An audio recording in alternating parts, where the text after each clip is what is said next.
Hello and welcome to See What We See with Lauren and Martin. My name is Lauren Cashin. I'm the Executive Director of the Ontario Opticians Association, and I'm here with my co-host, Martin LeBeau, Deputy Executive Director of the Ontario Opticians Association. On today's episode, we'll be discussing a 5-year global vision care initiative that the World Health Organization, the WHO, started in 2014. With its 5 years coming to an end, it's a great time to revisit the plan and see how Canada's collaboration helped. We'll also be joined by a couple of special guests today to speak more broadly about Canada's national efforts towards better global vision care. We're very excited to have with us today Jim Prowse, Executive Director from the Canadian Council of the Blind. And we also have with us today Monica Reategui, the manager of the Mobile Eye Clinic. The Mobile Eye Clinic, MEC, is an initiative of the Canadian Council of the Blind.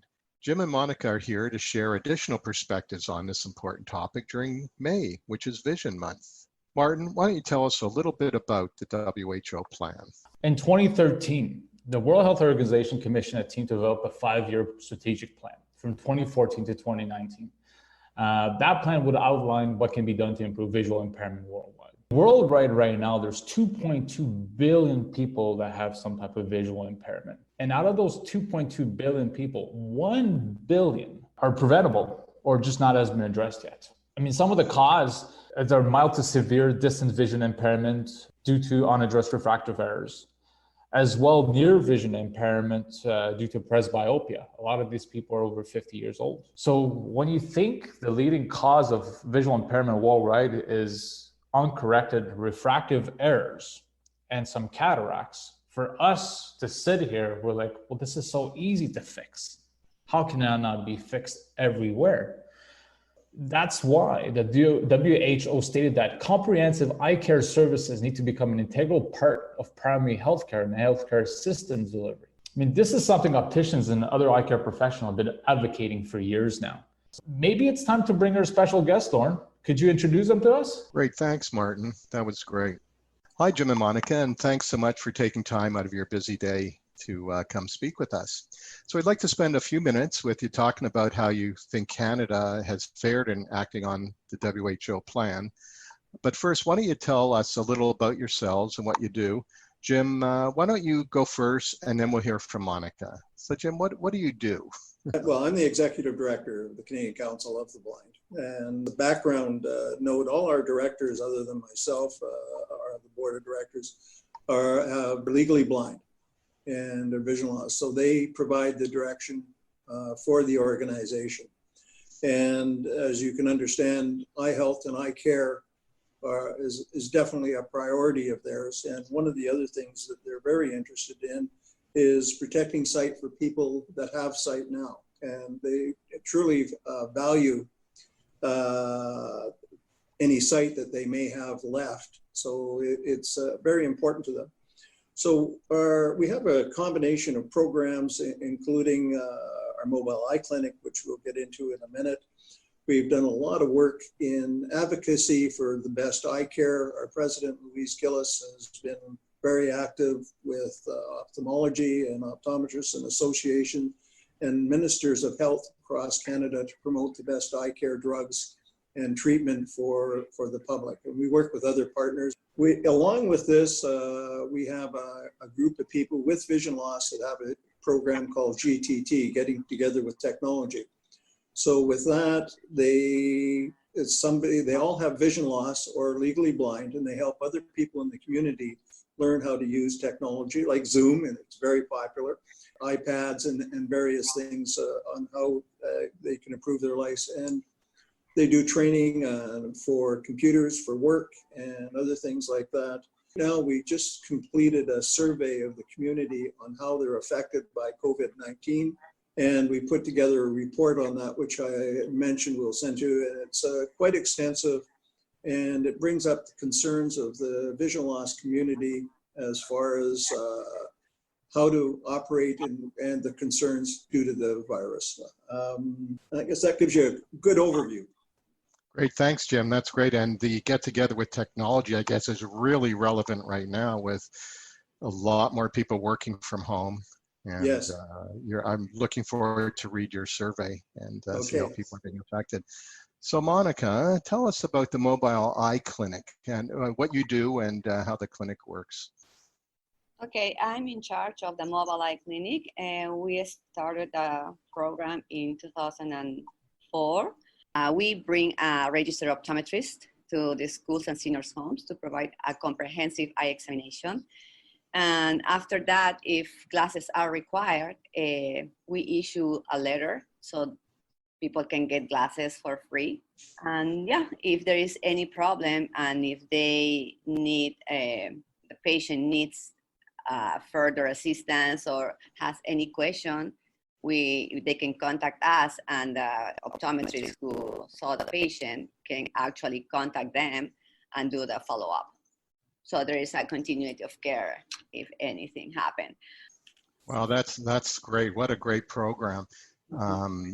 It's great that you're bringing eye exams to people who actually don't realize of the importance, and also those who are challenged in getting to a place where they can access the eye exam. Mm-hmm. I guess it's always a challenge getting funding. I imagine within the healthcare community, optometry and opticianry, there are people waiting that would like to participate, and we'd love to share your message with our members and that.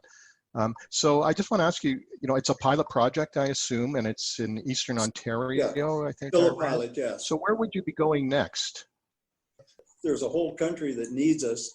A lot depends on the funding and where we're doing it. There's a major problem in urban and cities of people not getting eye exams. So we can expand tenfold in Ottawa alone and still not meet all the needs if we had the funds to do it. I think we would go where we had the most cooperation and support from both the community, the school boards, and the optometrists and opticians that are willing to work with us. But we've gathered some interesting statistics about the number of children that aren't getting eye exams, and the fact that over 20% that are getting eye exams still need follow-up that was undetected. And as I was saying earlier, 1% of the children that we examine have the same sight as somebody that is legally blind, and that's been undetected until we've gone in and done the checkup. So it's an important issue for the education of children and quality of life of all, both seniors and children, to have proper eye exams and proper glasses and be able to see properly. With all your programs with the Mobile Eye Clinic, and earlier before we came on, we were discussing, you mentioned a few other programs you guys have. So have you seen growth in accessibility for Canadians to access vision care over the last 5 years? I would say no. The problem is that I personally think that there's vision care doesn't get the attention both from the provincial health, municipal health, and other people, and even the public in general, take their eyesight for granted. You can talk to people at any age and say, how long has it been since you've had an eye exam? And people will go on for years. But there's a lot of students and children where, vision loss can be protected, but you need to get the eyes tested. And that's, I've been, I'm excited that we're doing it, and there's different people that are trying to promote it. I think we're going to have to work with you guys and other people to make sure the government has focus on eye care. It's so true. COVID has really thrown a monkey wrench into things. 2020 was supposed to be a real celebration for everybody in vision care, and we were gearing up to it. And this was going to be our year, and it's kind of taken a back seat to just this mess that the world is in right now. Martin, I think you have a couple of questions. Yeah, definitely. I mean, to me, it sounds like you guys are on the same path as the World Health Organization and trying to, diminish visual impairment throughout the world, and obviously trying to do it here at home. But it doesn't seem like it's getting the traction necessarily that we want right now. I mean, the 5-year plan's almost at its end right now. What do you think we could do to get back that on track and really make a difference going forward? Well, that's a tough question. I think there's no magic bullet on that one. I think we need to work together with as many partners as we can to point out the advantages to governments and others to have proper eye care. As we say, the investment in eye care now will save costs for children in education. It helps quality of life. Ottawa had a problem 2 years ago with the number of seniors falling and breaking legs, and hospital went up by about $17 million cost due to slips and falls. Wow. And vision loss is a key factor in slips and falls. So I don't know, I can't quantify the percentage, but if more seniors had proper eye care and glasses, it might have protected and saved them some money there. Students, a lot of children in class, when they're acting up, they have low vision or they don't undetected, and they say, well, that person has ADD, but they don't. It's getting them proper education beforehand and proper eye care that makes a difference. Oh. Well, thank you, Jim. I mean, we know there's statistics out there. It's hard to make people understand, isn't it? Yeah. Oh, I know. Yeah. And with programs like the Mobile Eye Clinic, I think that will be very helpful, because when we go to the schools, we send a consent form to the entire school population.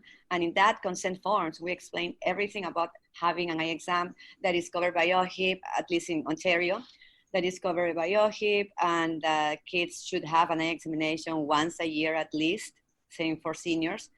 We have found that many parents, they don't know that it's covered by OHIP. They don't know that having an eye examination is very, very important for the kids. What a great conversation. Such a pleasure to have Jim and Monica on the podcast. Thank you very much. We'd also like to thank the sponsor of this episode of See What We See. Our sponsor today is Nikon Optical. Nikon's a trusted partner of the OOA. So thanks for joining us on the podcast today. Looking forward to seeing you in the next episode. Thanks for listening and stay safe. Thank you for listening to See What We See with Lauren and Martin. Be sure to follow us across our social media pages so you never miss an update or an episode. You can find us on Twitter at OOA_frontline. On Facebook and LinkedIn, we are Ontario Opticians Association. Follow us on Instagram at Ontario Opticians Association. That's all one word. We look forward to seeing you again on See What We See with Lauren and Martin. Take care and stay safe.